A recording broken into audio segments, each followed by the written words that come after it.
Hi, my name is Carla Campos, and I am the CEO of Florida Social Con. Today, we have speaker Lisa Concepcion of LoveQuest Marketing with us. Hi, Lisa. How are you? Hi, I'm great. Thanks for having me. Thank you for being on. Can you tell us more about your company and what you do? Yes, I'm so excited. I finally figured out how to take 20 years of marketing experience and 24 years of, you name it, courtship, marriage, divorce, like it's all, I've done it all.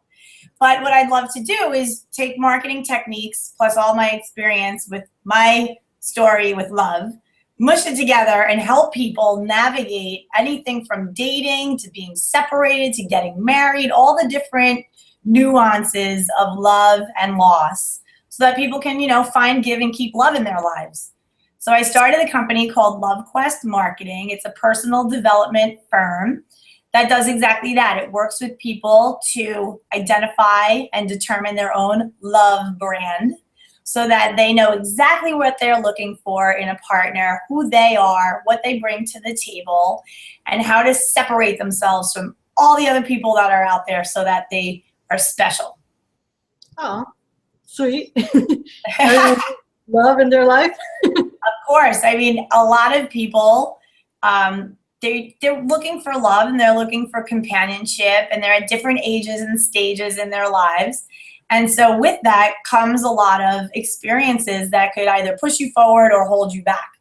So I help people really dig through their experiences and also identify what they want, who they are, what works for them, what doesn't, where they are in their life really. And this way, they really dig a little bit and they get a little more strategic about who they're looking for and where they're going to find this person and what they say to them when they find them. And it's all based on different marketing principles, which is really cool. So when I give them advice and I tell them to try this tool and tactic, there's proven marketing clout behind the tool and tactic that I'm giving. So I can give you an example. The other day I have a client and he asked me how can he maximize the potential of meeting women when he's just out and about running errands. And he was a little bit shy and he kind of got in that mentality that the only place he can hit on women is when he's out at a lounge or out at a bar. And if, he's out in the world any other time, it's off limits. And that's not the case. I mean, you could meet somebody at online at CVS. So when he said that, he goes, I often run errands and I find myself at Publix and, I'm doing my thing. And sometimes I see a girl who's cute and I'm like, oh my God, I wish I could just chat with her. So how would you recommend, Lisa? What do I do? So I said, listen, there's a tactic that I can share with you that's based in sampling and guerrilla marketing. And I know, Carla, you've had experiences where you've been in the mall or you've been walking down the street and somebody says, hey, this is for you. Do you want to try a free new whatever? And your natural reaction is to take what they're giving you, right? So I suggest that the guy or woman can do this too. I mean, it's, the year we're in, anybody can go get what they want. But it's a classy way to go about it, and it's different and unique. And it certainly sets you apart from the competition. And that is you take a little business card and you have them printed up with just your name, just your number, with enough blank space that you can write a note on your own by hand.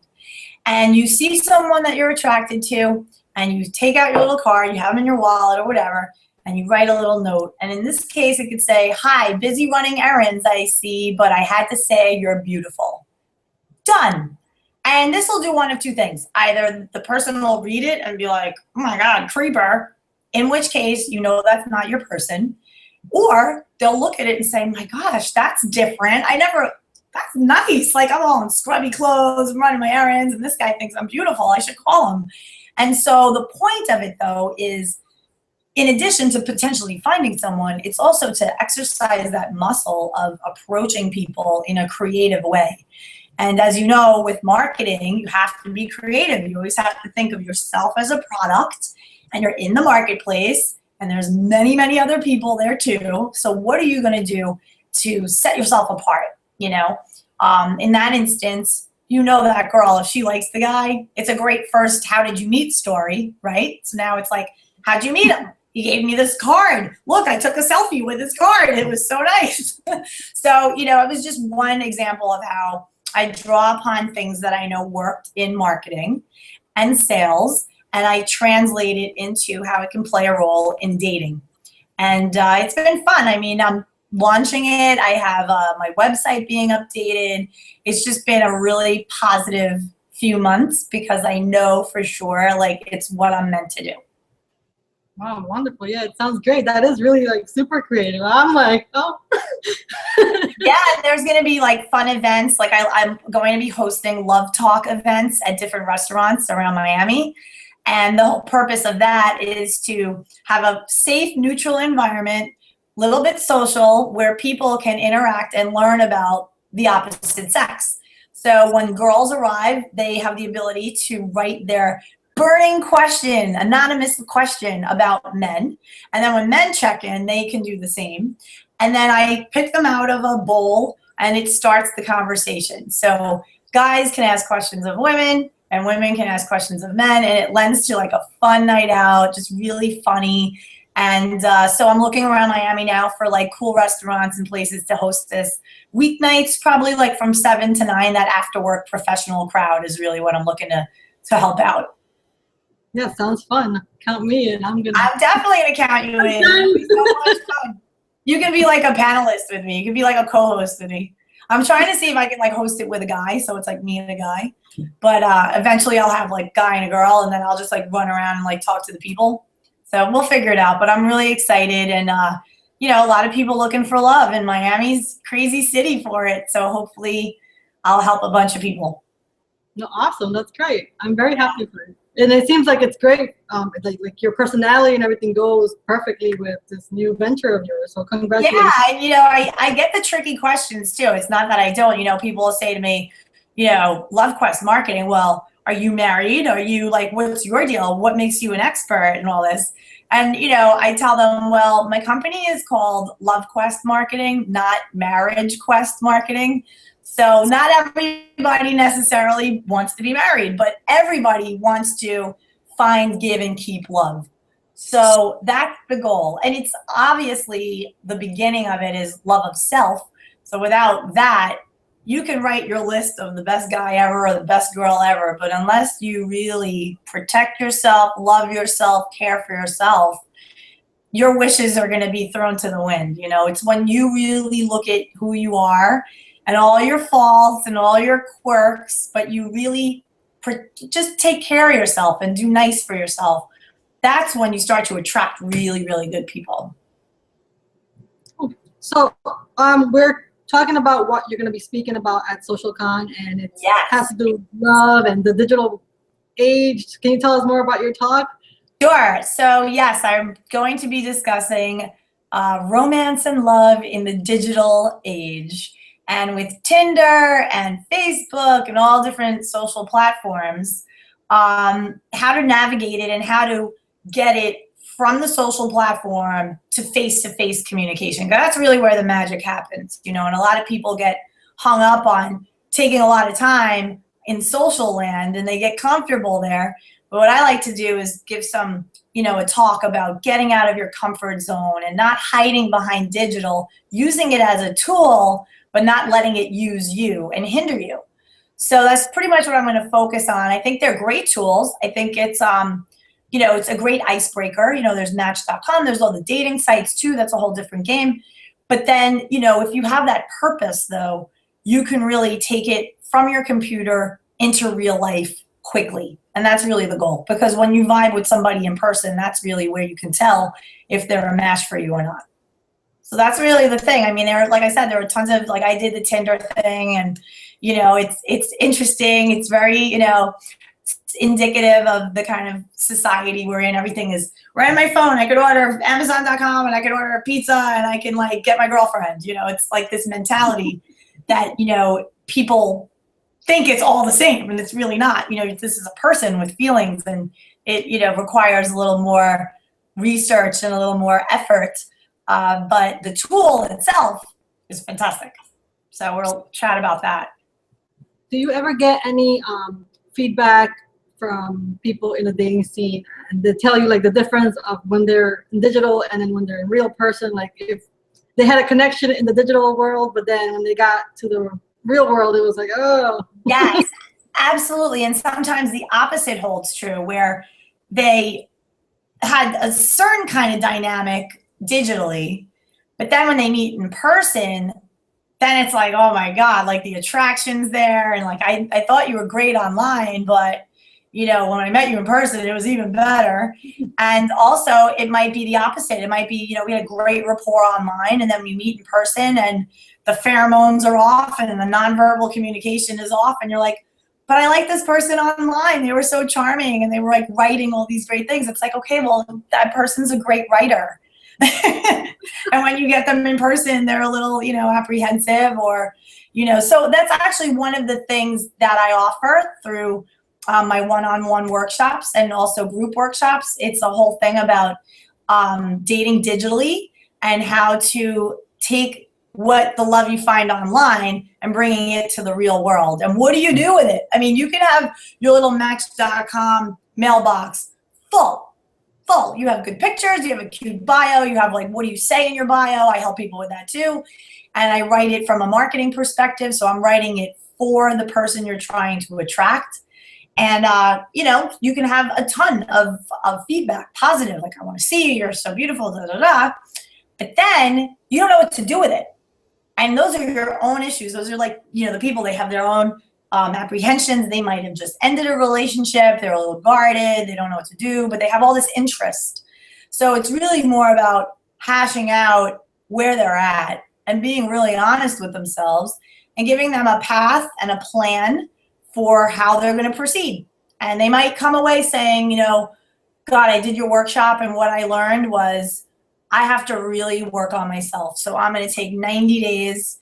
I'm not going to date anyone. I'm going to join a gym. I'm going to settle my finances. I'm going to really dig in and tie up these loose ends so that my life is on a flow so that then I can open myself up and make room for that new person to come in. Because, you know, clutter, if there's clutter, there's no room. There's no room for something new. So once you handle that, you see how things open up to you. But I think the digital is a little misleading because it's a false sense of interest. It's like you go on your Match.com and you see, or your eHarmony, and you see all these emails of interest and you feel good. You're like, this is awesome. And so your ego is boosted, but you're not necessarily taking action. And then month after month after month goes by and you're paying your fee and you have this account and you're not really coming at it with a strategy and a plan. That's what I help with. And I think digitally, it's a great tool. I think, you know, there's a way to do it that makes it a little more deliberate and strategic and appealing to what it is you're looking for. And I help with that. And I think that people sometimes lean on it a little too much as a crutch, or they hide behind it a little bit. But either way, I mean, when you have the good combination of you're right in your mind, you know what you want, and you have all these tools at your disposal right on your phone, then you can really, you know, create a strategy for yourself where you will meet your person probably within a good 90 to 120 days. You really focus and go in.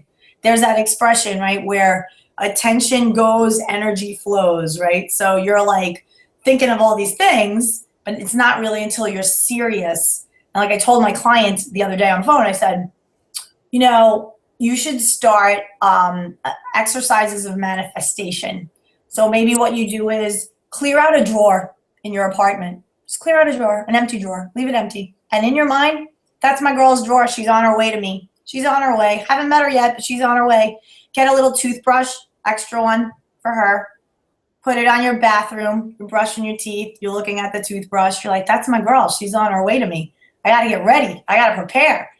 And I got this because I read this in an article where a woman, she was single. She was fed up with being single. And she started to do these exercises of manifestation. She went to a workshop about manifesting. And she said, I want to manifest love. So the advice that she was given was to exist in her world as if he's already there. So she started this thing where she would prepare dinner, and as a single person, I mean, eating dinner could be very lonely. You're standing over the sink. You don't even want to sit and you're watching TV. Like, you don't want to acknowledge that you're sitting for a meal because you're by yourself. So what she started to do was she started to set the table with the good dishes. She got like the ring napkin ring, the whole deal. But she set it for 2. And what she did was she would eat her meal as if she was eating it with this imaginary guy that's on his way to her, and, you know, asking him questions, and in her mind just conjuring up what this relationship is going to be like. And she was like, 30 days from when I started to make those meals, he arrived. And the funniest thing was when she really did manifest, because when he asked her, you know, what would you like to do for the date? You know, they had seen each other for coffee and what have you. So she felt comfortable with him. So he's like, I know this great restaurant, blah, blah, blah. So she says, you know what? I'd rather just cook. So she literally had the setup for him with the dinner and the whole thing. So she manifested it. So I think there's a lot of power in that in any aspect of our lives. You know, you can manifest a new job. You can manifest love. You could put your mind wherever, and you put that attention there, and the energy will match it, and you'll start to see things shift in your life. So, you know, the people out there, I used to make this mistake all the time. I used to say, there aren't any good guys out there. There's nobody good. And you just get like all jaded and awful. Instead, though, you say, my guy is out there and he's looking for me. I have to get ready. I have to work on myself. I have to think about, you know, who this person is, and what are we going to do together. And I'm doing, you know, do some research, jump on Yelp, find all these cool, fun things to do together. And you just have it there. Like, again, you're putting your energy on something, your attention, and, you know, that's how you start manifesting stuff in your life. Oh, and I agree. I believe in manifestation. What do you say to the people who don't believe? Like, it sounds crazy. You're having dinner by yourself. You're doing. It sounds crazy. I mean, it's like, that's like, you know, when you start manifesting stuff for love, like, it gets a little nutty, but you have to, you know, you have to look at it in terms of, like, especially like a lot of the people that I have as clients, a lot of them are men. And, you know, they're not into like that spiritual hokey pokey kind of stuff. Like, you have to ease into that. But the way I say it is, you know, let me ask you a question. Let's think of your job. Did you ever like know you were like gunning for a promotion and like, or a new job, and like in your mind you're like, you know, I know this job, I know I can do it, and you're like envisioning yourself in a meeting and like doing the actual job. So that's what manifestation is. And you on the interview, you know, ace the interview, they give you the job. That's manifestation. So it's the same thing. You go to the gym and you're like, okay, I need to lose 10 pounds. And you start to think of yourself 10 pounds lighter, and you're pushing your weight and you're doing your thing. Same. It's like you're manifesting a new lifestyle for yourself. So you could absolutely apply those principles to attracting the right partner in your life. And those thoughts that you have of who this person is, they're really powerful. It's very powerful.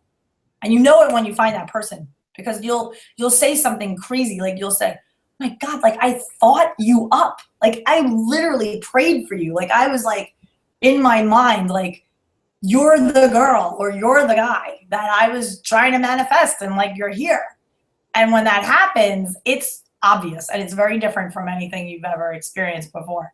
So that's my hope. I mean, you know, I've done it all. I've been courted. I've been a fiance. I have had my heart broken. I have been married many years, separated, divorced, back in the dating thing, finding new love. I mean, any situation and circumstance, I can definitely be of help. And just helping people get it out there, and help them come up with a plan so that they don't feel that all hope is gone. They'll never find love again. They get jaded. It doesn't have to be that way. Do you ever get any clients of like men who have been confused for creepers because they just don't know how to approach a woman, but they're really actually nice guys? Yeah, I do. I mean, a lot of my friends on social media, you know, I'll see what they do as guys, even with me, and I'll give them a tip. I mean, I'm not gonna like now with my business, I look at every interaction with a man as an opportunity to like gain a client. So it's like a different thing. So now, you know, if I have pictures that are posted and they're like, you know, like 10 of my pictures, I'm like, who is this person? So I'll take the initiative of reaching out to them, and I'll send them a message. And I'll just say, hey, I saw you were liking a bunch of my pictures. Wanted to introduce myself, as opposed to saying, creeper, like gross, I'm gonna block him, you know. I think women rush to that a little bit. I know I did. And granted, legitimately, there are some creepers out there. It's like just the way it is. But sometimes it could be a missed opportunity where it's just like a nice guy and he sees your pictures and he's like interested in you, but he doesn't know what to say. He doesn't know how to start it. So if a woman takes initiative and just drops him a note and says, hey, I saw you liked like 10 of my pictures. You know, what's up? And he'll say, oh, hi, sorry, you know, yeah, you just seem like fun. Like, and then you just have a conversation, and probably through there, you'll see if he's a good guy or not. If the conversation immediately rushes to like sexual innuendo and it's a little inappropriate, then, you know, creeper, block him, goodbye. But if he's nice and he's saying, you know, so where do you live? What do you do? And like more about you and really getting to know you, then that's nice. And, you know, then you can go from there and decide if it's somebody worth meeting. And you can say, you know, it was nice talking with you. Here's my number, or maybe we can get coffee or hang out for a few minutes, get to know each other better in person. And it can end up turning into something amazing. Do not underestimate the power of the social media interaction. These people see you in their feed, like they see what you're about, they see it. And you don't know who's looking. You have no idea who that is. And then, you know, something will happen and they'll reach out to you and you're just like, if you're an open person, then, you know, you'll attract different. But if you're I was both. I mean, I started off social media, you know, I make these videos. A lot of them are very ranty and like, they're funny, but like, you know, it's all about transformation and growth and my own LoveQuest. You know, I'm on one too. Everyone is.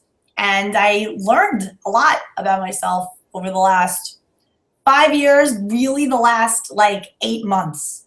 There was a major shift in my life. And it led to forming this business and helping people. It's really fun.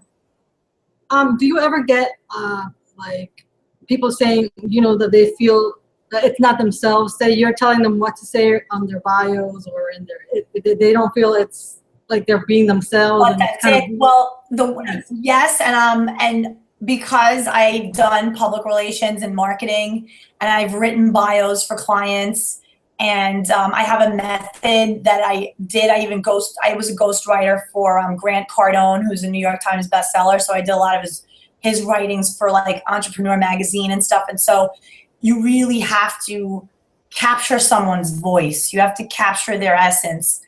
And I do a very intensive Q&A with them. And I do it both, you know, as an interview, talking, and then I do it also as a questionnaire so that I can actually get their feedback and the way they write it. And then it's just a matter of me editing. But it's really their voice. It's just that what they're presenting and what they're putting out there as an asset of who they are, that's where the difference is. Because if you notice, and I don't know if you've ever been on dating sites, but typically the people tend to write about themselves and what they're looking for, right? So it's, I'm looking for a girl who's this, and enjoys the outdoors and da-da-da. Whereas you should be writing for the consumer, right? For the person, for the target. So right? So instead of it saying, I'm looking for this, I'm looking for that, my name is Steve, and this is what a date would be like with me.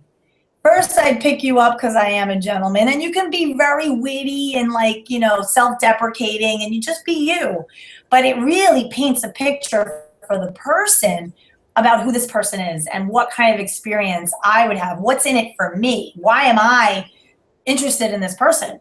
It's not because, you know, oh, he gave me a list of the things that he's looking for and I matched 15 of them. It's, you have to reveal things about yourself, things that you're passionate about, things that you're working on. So I do a pretty good job of separating people through their profiles from the masses. Like I put questions in there like fill in the blank. The thing I'm working on now that excites me the most is boom. I don't care if it's I'm looking to adopt a puppy or I'm starting a business, whatever. I want to know what lights you up. You know why? Because the girls and the men who are looking on these sites, they want to find magic. They're not looking for like the run-of-the-mill, cookie cutter, cut paste, what you think a guy would want, what you think a girl would want. They want the real deal. And that's what I get a lot. It's, can you do my bio so I come across real? I feel like I'm saying all the stuff that I think a girl wants to know. And I said, it's not so much about what you do for a living. It's how you wordsmith it that shows excitement and passion about what you do. I had a guy who just hired me only to do his dating profile. And we did the Q&A, and I learned that he was a teacher, history teacher, 8th grade. And I thought that was something that women would really be interested in knowing more about. One, the fact that he loves history. Why did you pick history? The other thing was to the kids, the age 13, 14. I mean, their hormonal mess is in, adolescence, and it's a crazy age, and he handles those kids, and he also coaches. So he was very into the kids, and I said, well, wow, so like kids and children and mentoring is like important to you. And I was like, these are all your brand attributes, right? If you have a product like this empty thing of Snapple, right? So there are brand attributes to Snapple, everything from the label, what it looks like, who's going to drink this, why is somebody going to drink this. So it's no different in the dating world. It's like, these are your attributes. You like kids, you work with them every day, you are into history, you're, well-read, what are some books you're reading? And I want all of that in a profile. I think it makes people interesting. It gets beyond that superficial BS of what you think people want to know about, and really pulls out that interesting nugget that's going to get somebody to want to know you on a deeper level, on a much deeper level. And it's also going to help you weed out people. It's going to help you weed out the girls who are like, oh, this guy's like a dorky history teacher. Not your girl. Not your girl. And you don't want to deal. You don't want to mess around and waste your time with these vague profiles, because then you're just going to have vague, and it's going to be expensive. You're going to be dating and dating and dating to oblivion. But when you have your profile and you're very, very laser on point about if you're Coke or you're Pepsi, there's a difference between the two. Yes, they're both soda, but there's a difference between Coke and Pepsi.